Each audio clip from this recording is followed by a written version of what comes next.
आपके घर के खाने में रेस्टोरेंट जैसा स्वाद ले आए MDH का शाही पनीर मसाला। पनीर को क्या मस्त बना डाला।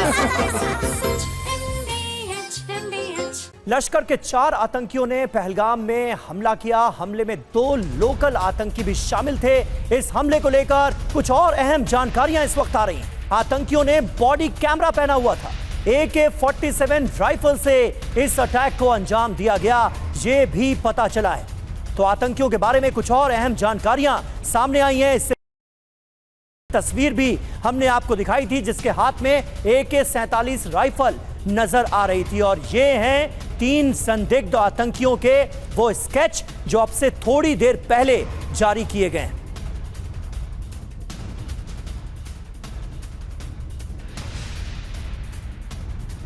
तो अब से थोड़ी देर पहले 3 आतंकियों के जो स्केच जारी किए गए हैं वो भी हम आपको दिखा रहे हैं। कहा यह जा रहा है कि इनमें से 2 आतंकी FT हैं यानी फॉरेन टेररिस्ट हैं और 1 आतंकी लोकल हो सकता है। कुछ और जानकारियां सुमित चौधरी क्योंकि हमारे साथ मौजूद हैं। सुमित, इन आतंकियों के बारे में कुछ और जानकारियां सामने आई हैं क्या? स्केच भी लगातार हम दिखा रहे हैं। समीर देखिए, ये तो तय है कि ये पूरी तैयारी के साथ आए थे, वेल ट्रेंड थे। और अब ये जानकारी जो सामने आ रही है वो ये आ रही है कि ये आतंकी बॉडी कैमरा लगाए हुए थे, हेलमेट पहने हुए थे, आप कह सकते हैं बॉडी, आप कह सकते हैं कि बुलेट प्रूफ जैकेट के साथ थे। और इन्होंने स्टील बुलेट्स का इस्तेमाल किया खासतौर पर। और ये इसलिए क्योंकि करीबन 6 आतंकी बताए जा रहे हैं, जिसमें से 4 जो आतंकी थे वो फॉरेन टेररिस्ट थे और बाकी 2 उनके सपोर्ट के लिए पीछे खड़े हुए थे जो लोकल्स बताए जा रहे हैं। लेकिन ये जरूर है कि पूरी तरीके से इनको सपोर्ट मुहैया था, खासतौर पर पाकिस्तान की तरफ से। ये लगातार अपने हैंडलर से बात कर रहे थे पाकिस्तान में। और जिस तरीके के हमले इन्होंने किए, जिस तरीके की आप कह सकते हैं कि मिलिट्री फटीक का इन्होंने इस्तेमाल किया, कपड़ों का इस्तेमाल किया, ये साफ तौर पर दिखा रहा है कि इनको अच्छे तरीके से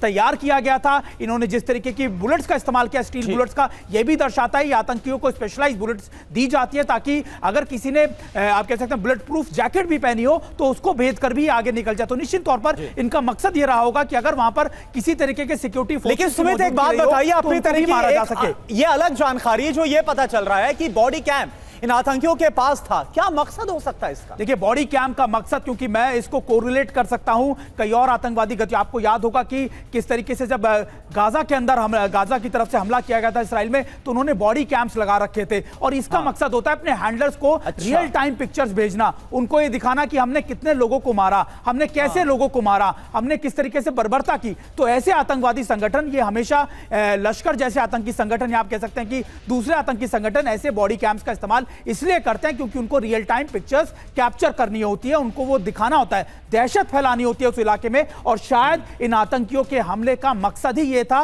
कि कश्मीर की शांति व्यवस्था को बिगाड़ना, दहशत फैलाना कश्मीर में। इसी वजह से बॉडी कैम्स का इस्तेमाल किया गया। और जिस तरीके से ये तैयार होकर आए थे, ये अच्छे तरीके से ट्रेंड थे। यानी सुमित, जो सबूत एक-एक करके निकलकर सामने आ रहे और जिस तरह से बॉडी कैम की बात, AK-47 की बात आ रही, अत्याधुनिक इनके पास हथियार थे, इसकी बात आ रही, कैसे इसका पाकिस्तान कनेक्शन था, यह सब कुछ पता चल रहा है। एक और बड़ी खबर बताएं, पहलगाम हमले पर गृह मंत्री अमित शाह का पोस्ट आया है, आतंकियों के आगे झुकेंगे नहीं।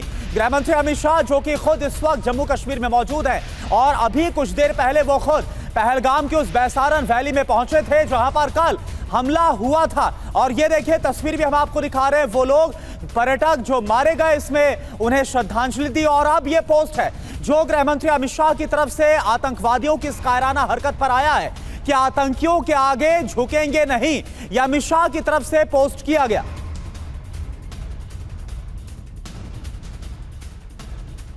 और ये देखिए, तस्वीरें भी हम आपको दिखा रहे हैं। और ये देखिए, ये जो पोस्ट किया गया, अब ये देखिए वो पोस्ट अब आपके सामने, गृह मंत्री अमित शाह की तरफ से ये पोस्ट जिसमें उनकी तरफ से बताया गया और जो दुख है वो जाहिर भी किया गया, जो कायराना हरकत अंजाम दी गई है, जिस तरह से 28 भारतीय मारे गए। With a heavy heart paid last respects to the deceased of the Pahalgam terror attack, Bharat will not bend to terror, the culprits of this terror attack will not be spared. यानी कि जो इसके पीछे गुनहगार है उनके बख्शा नहीं जाएगा, उन्हें नहीं छोड़ा जाएगा। यह मंशा भी अमित शाह ने अपने इस पोस्ट के जरिए बता दी है।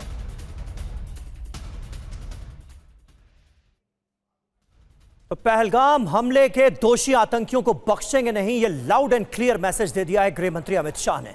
आतंकी हमले में कर्नाटक के मंजूनाथ की भी हत्या कर दी गई। मंजूनाथ की पत्नी से आतंकियों ने कहा, तुमको जिंदा छोड़ रहे हैं ताकि जाकर मोदी को बताओ।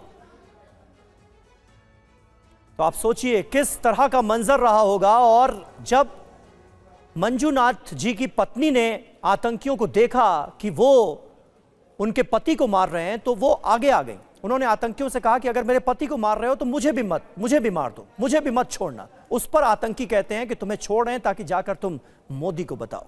पहलगाम आतंकी हमले में मारे गए मंजूनाथ जी की पत्नी से टीवी 9 ने बात की है। मंजूनाथ की पत्नी पल्लवी ने आतंकी हमलों को लेकर क्या कहा, आप खुद उनकी जुबानी सुनिए।